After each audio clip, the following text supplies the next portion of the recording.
Amada Igreja do Senhor Jesus Cristo, o Dia do Senhor 4 fala sobre punição. Nós vimos no Dia do Senhor 1 qual é o nosso único consolo. Nosso único consolo na vida e na morte é que nós não pertencemos a nós mesmos, mas tanto na vida como na morte nós pertencemos a Deus.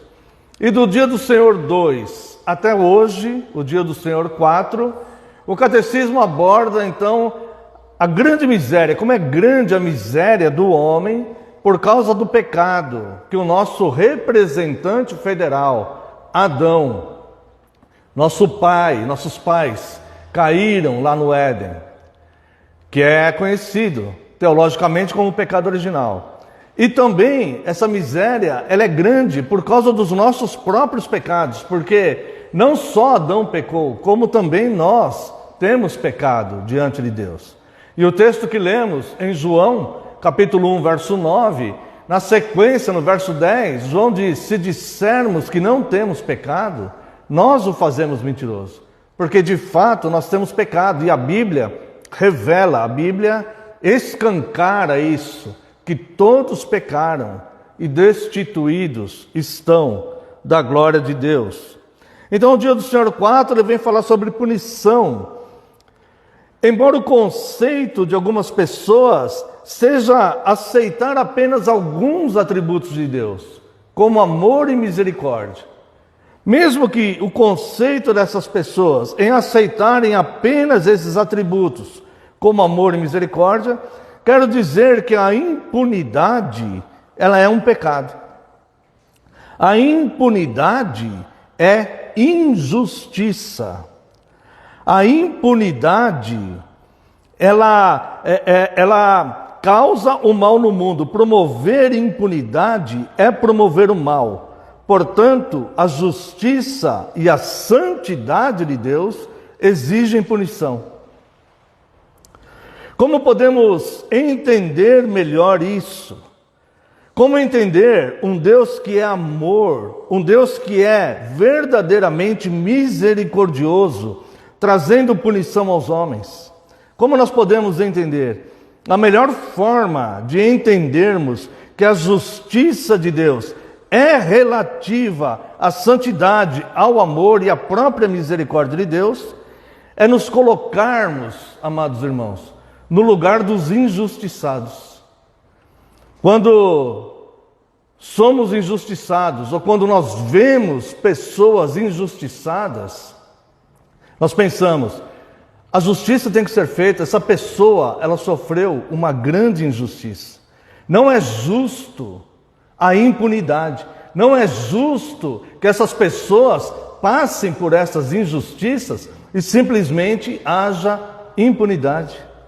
Essa é a melhor forma de nós entendermos.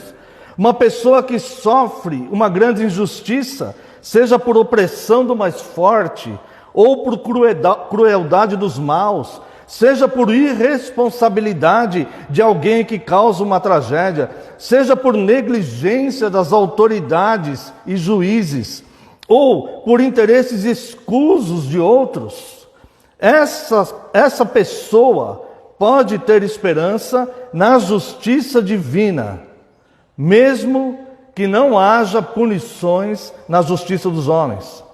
Então os injustiçados, eles podem ter esperança na justiça divina, porque pelo fato de Deus os amar, e pelo fato de Deus ser misericordioso, haverá punição. Haverá punição para todo o mal cometido no mundo. E tais agressores, eles não poderiam permanecer impunes, mesmo se a lei dos homens não os punirem, pois neste caso, o próprio Deus estaria compactuando com a injustiça que eles cometeram. Portanto, a justiça de Deus é santa e perfeita. Deus é tão santo que todo pecado, por menor que pareça, ofende sua majestade e a lei do seu reino de justiça, e portanto o pecado deverá sim ser punido.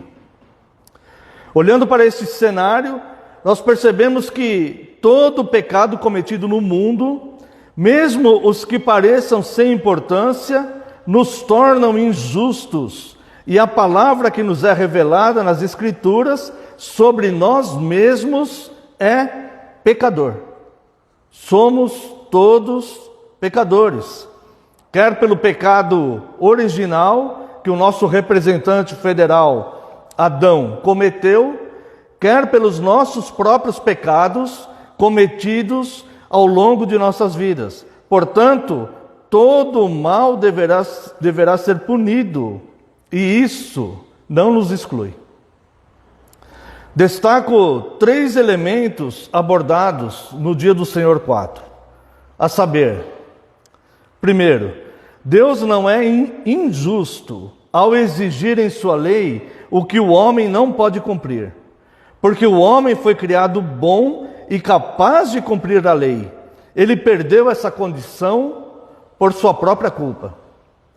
2. Deus não permite que a desobediência e a apostasia fiquem sem castigo. 3. Deus é verdadeiramente misericordioso e verdadeiramente justo. E é exatamente, irmãos, sobre essa relação entre a misericórdia e a justiça de Deus que quero vos proclamar o Evangelho nesta manhã. Quero justamente meditar com a amada igreja acerca da relação que existe entre a justiça de Deus, que irá punir o pecado, e a misericórdia de Deus. Deus sendo tão misericordioso quanto justo, na mesma intensidade. Quero começar analisando com os irmãos a primeira questão. Verso 10 do capítulo 5 da segunda carta aos Coríntios. Porque importa que todos nós compareçamos perante o tribunal de Cristo, para que cada um receba segundo o bem ou o mal que tiver feito por meio do corpo. Primeira questão que eu quero abordar com os irmãos: como alguém terá recompensa do bem se somos condenados pelo pecado? Porque o verso 10 aqui, ele está declarando, porque importa que todos nós, ou seja, ninguém está excluído disto. Importa que todos nós compareçamos perante o tribunal de Cristo, para que cada um receba segundo o bem ou o mal que tiver feito por meio do corpo. Mas como nós seremos recompensados pelo bem?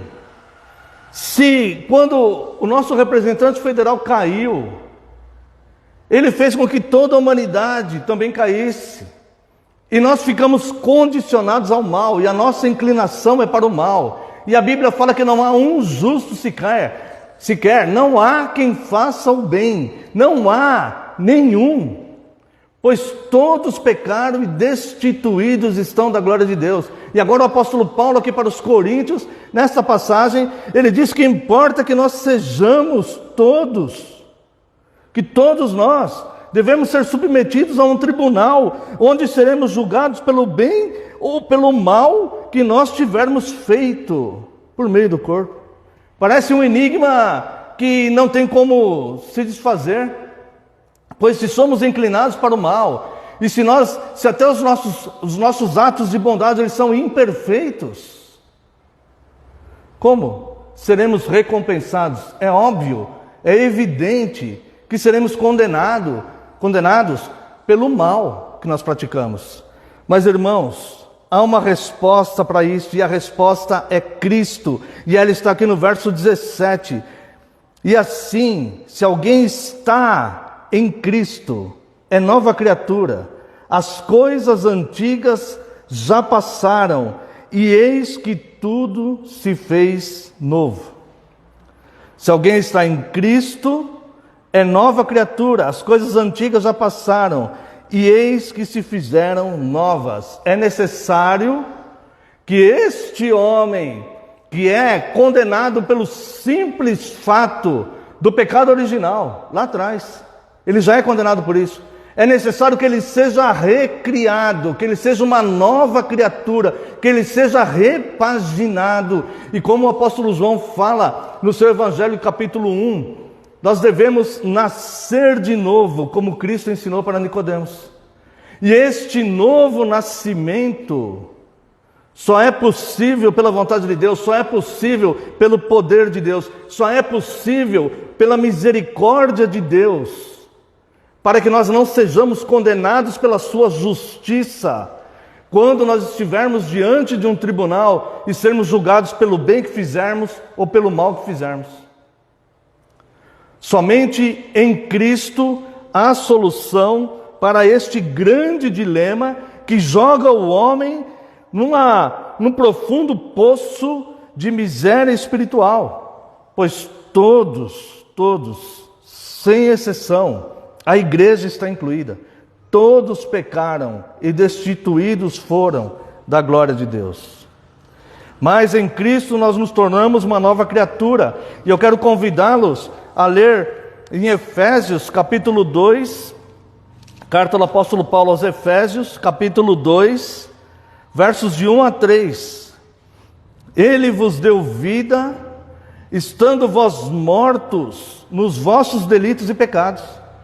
Quando você estava afundado, mergulhado no lamaçal do pecado, no poço das grandes misérias espirituais que o pecado trouxe ao mundo, e nós contribuímos para o enchimento deste poço com os nossos próprios pecados.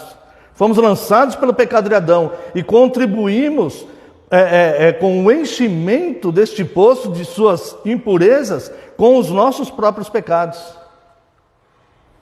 E de fato, diante do tribunal, seríamos condenados sem apelação, porque de fato somos culpados. E aqui então na carta aos Efésios, o apóstolo Paulo, até o verso 3, ele vem dizer: ele vos deu vida, estando vós mortos nessas misérias, estando vós mortos nos vossos delitos e pecados. Preste muita atenção, amados irmãos. Nos quais andastes outrora, segundo o curso deste mundo, segundo o príncipe da potestade do ar, do espírito que agora atua nos filhos da desobediência, entre os quais todos nós, sem exceção, andamos outrora, segundo as inclinações da nossa carne, fazendo a vontade da carne e dos pensamentos, e éramos, por natureza, filhos da ira, como também os demais. Então, o que a Bíblia nos apresenta é que somos, de fato, culpados, não só pelo pecado original, nós também pecamos. E aqui nos apresenta algumas situações que nos deixam arrepiados. Nós andamos outrora, segundo o curso deste mundo, todos nós.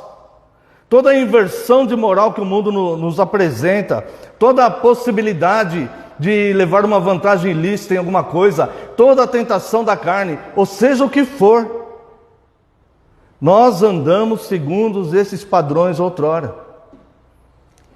Por isso, nós precisamos ser resgatados deste mundo. A coisa parece ficar pior quando diz que nós andamos segundo o príncipe da potestade do ar, do espírito que agora atua nos filhos da desobediência. Irmãos, se refere a Satanás, que governa este mundo, que governa este mundo tenebroso, esse sistema de coisas que vemos aqui. Nós andamos segundo esses padrões um dia.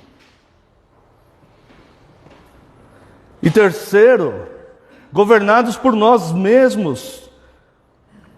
Nós vemos aqui, e também nos quais todos nós andamos outrora, segundo as inclinações da nossa carne, fazendo a vontade não de Deus, mas a vontade da carne e dos pensamentos. E por isso éramos, por natureza, entenda bem, por natureza, todos estamos incluídos, desde o pecado do nosso pai Adão no Éden. Por natureza, filhos da ira, como também os demais.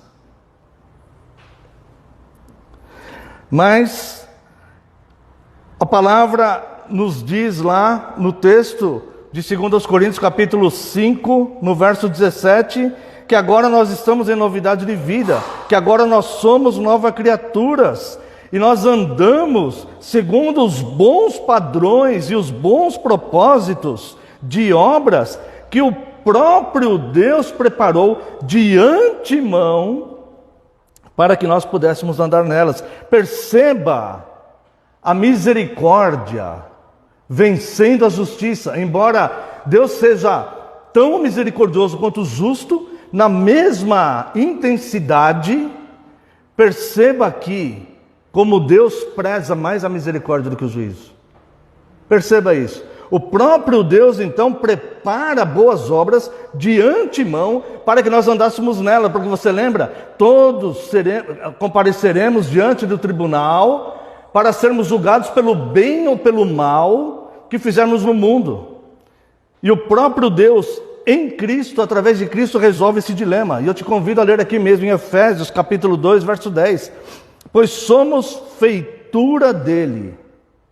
Somos uma nova criatura, criados de novo. Somos feitura dele, criados em Cristo Jesus para as boas obras, as quais Deus, de antemão, preparou para que andássemos nelas. Um homem que estava totalmente incapaz, um homem que não tinha escolha, estava entregue às suas próprias misérias, onde ele mesmo se colocou através do pecado original de Adão, nosso representante federal, e onde ele mesmo contribuiu para que esse poço de miséria fosse maior ainda, que o afogasse, que o submergisse, que o absorvesse mais ainda, e cuja punição era evidente, porque todo mal deverá ser punido, senão não haverá justiça. E Deus é perfeito em justiça, não poderá falhar na sua justiça. Então Deus entra com a sua misericórdia e nos cria de novo, e andamos agora em novidade de vida, e andamos nas boas obras que Ele mesmo preparou para nós de antemão para que andássemos nela. Nem isso nós precisamos fazer, porque não tínhamos competência para fazer isso. Não sabíamos fazer, não tínhamos força para fazer. E na verdade, segundo o tema bíblico aqui, nem vontade de fazer, porque nós vivíamos segundo as inclinações da nossa carne, fazendo a vontade da carne e dos pensamentos, apenas. Vivendo para nós mesmos, como o próprio apóstolo Paulo fala em outro momento, o nosso Deus era o nosso próprio ventre, porque fazíamos tudo para o nosso próprio benefício, o benefício daqueles que estão no nosso lado. Mas nem pensávamos em Deus. A segunda questão, amados irmãos, é que podemos nos perguntar, mas se Adão era nosso representante federal e pecou, e sabemos que a morte é o salário do pecado, como podemos ter vida?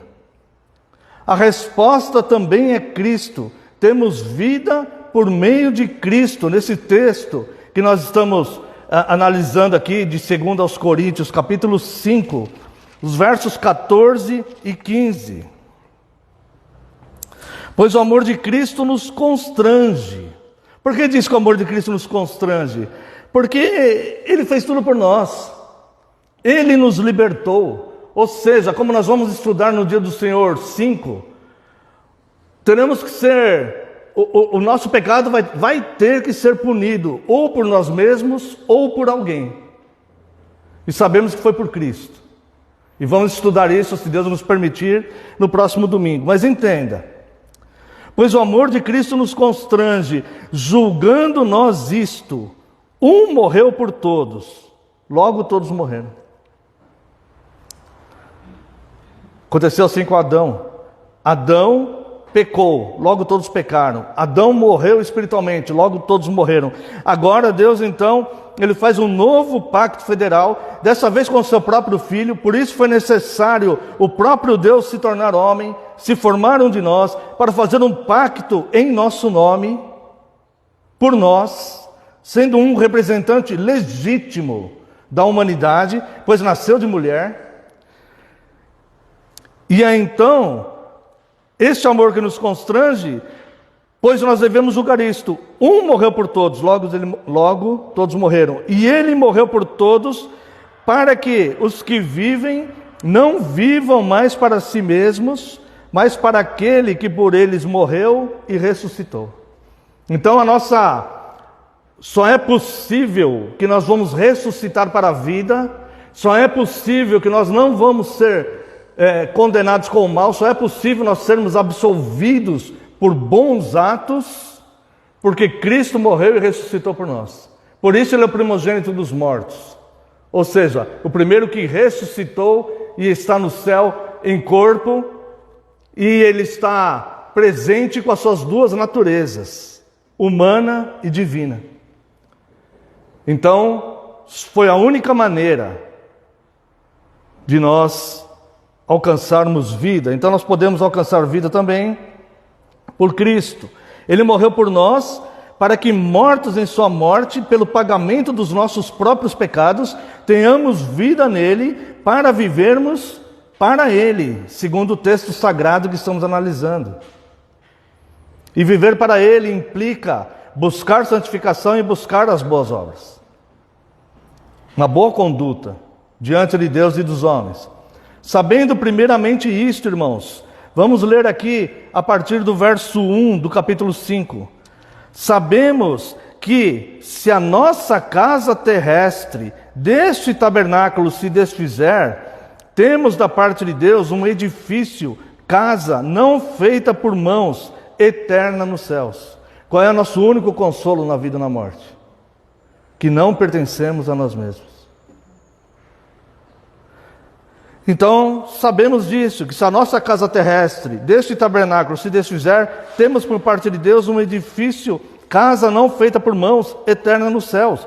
E por isso, neste tabernáculo, gememos, aspirando por sermos revestidos da nossa habitação celestial. Se, todavia, formos encontrados vestidos e não nus.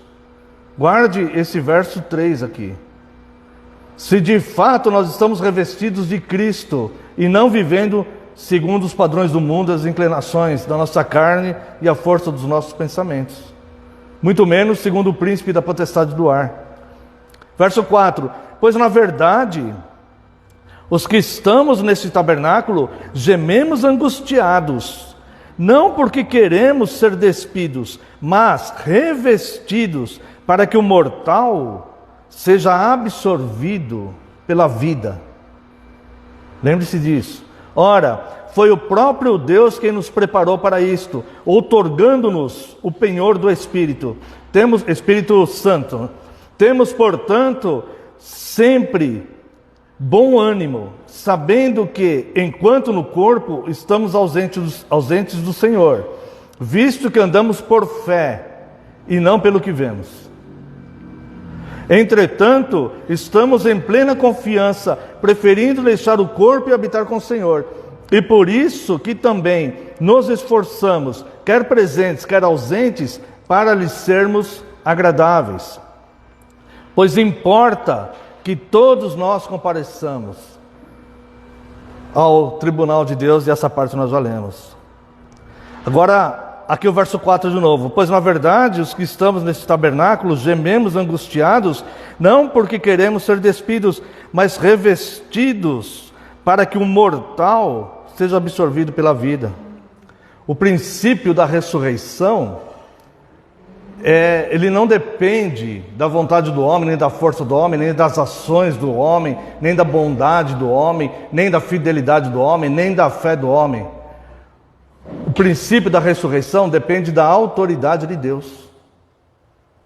E só assim a nossa vida, a nossa morte será absorvida pela vida.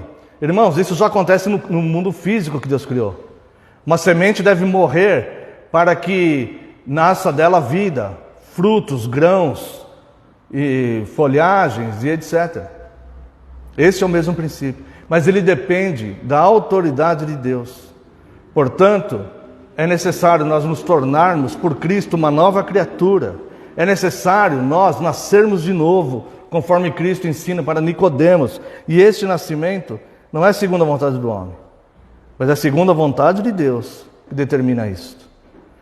E se nós, ao longo desse sermão que já está se encerrando, se nós identificarmos que nós ainda estamos vivendo segundo as inclinações do homem, se você colocar numa balança a vontade de Deus, mas a vontade dos seus pensamentos está muito maior, as suas inclinações da carne está muito maior, você está vivendo segundo os conceitos da potestade do mundo, do príncipe da potestade do ar, que atua nos filhos da desobediência, e está ainda por natureza filho da ira. E se você se identificar nessa situação, joelho no chão, boca no pó, se quebrante diante de Deus.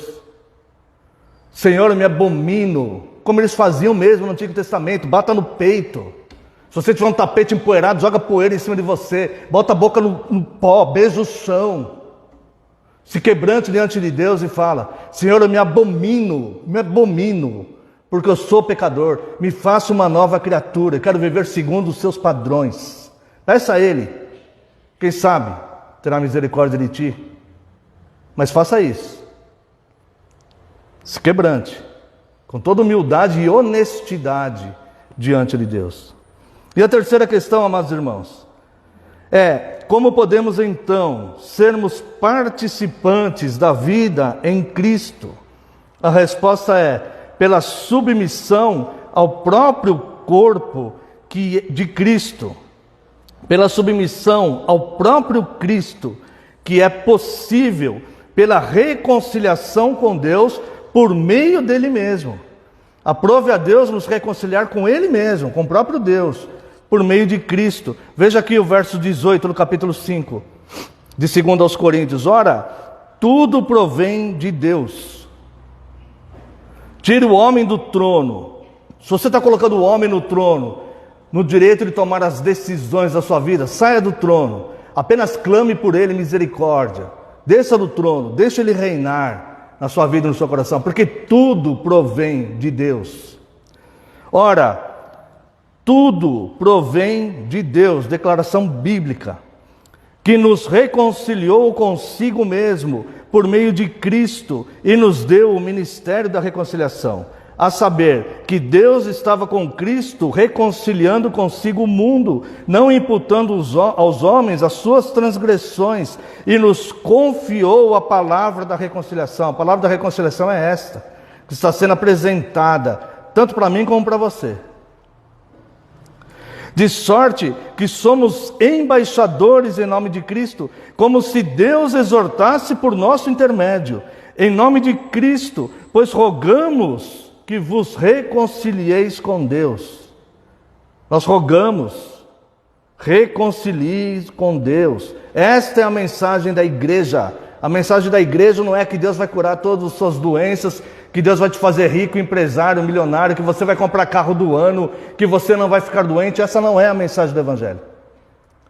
A mensagem da igreja, a mensagem do Evangelho é: rogamos que todos aqueles que estiverem ouvindo se reconciliem com Deus. Arrependa-se no pó, com coração contrito, e peça a Ele vida. Aquele que não conheceu o pecado, verso 21, Ele o fez pecado por nós. Nossos pecados foram todos lançados sobre o justo, o único que não tinha pecado, para que nele fôssemos feitos justiça de Deus. Capítulo 6, verso 1. E nós, na qualidade de cooperadores com Ele, também vos exortamos a que não recebais em vão a graça de Deus. Porque Ele diz: eu te ouvi no tempo da oportunidade e te socorri no dia da salvação. Eis agora o tempo sobremodo oportuno. Eis agora o dia da salvação. Não há procrastinação. Não deixe para depois do almoço. É agora o dia da salvação. Não dando nós, e o Senhor tenha misericórdia de nós e nos ajude nisto, não dando nós nenhum motivo de escândalo em coisa alguma, para que o ministério não seja censurado. Portanto, amada igreja do Senhor Jesus Cristo, Deus é justo sim, Mas é bem evidente que a misericórdia de Deus triunfa sobre o juízo. E eu quero ler ainda mais um texto com os irmãos para nós partirmos para o encerramento. Está aqui em Tiago, capítulo 2. Leremos a partir do verso 5.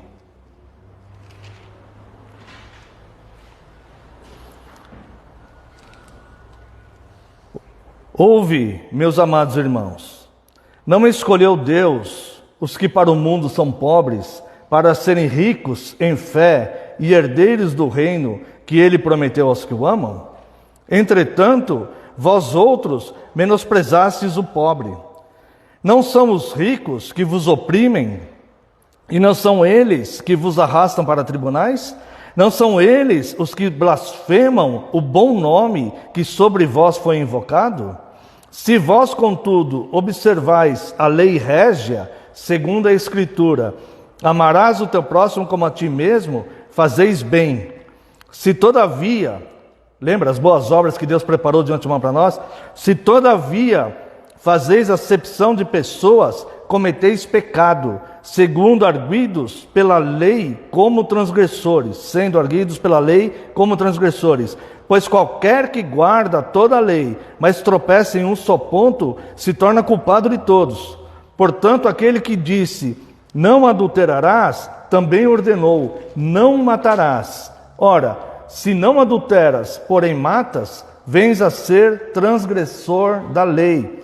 Falai de tal maneira, e de tal maneira procedei, como aqueles que hão de ser julgados pela lei da liberdade em Cristo. Porque os outros vão ser julgados pela lei que Deus deu, que nós lemos já hoje aqui, de Êxodo 20.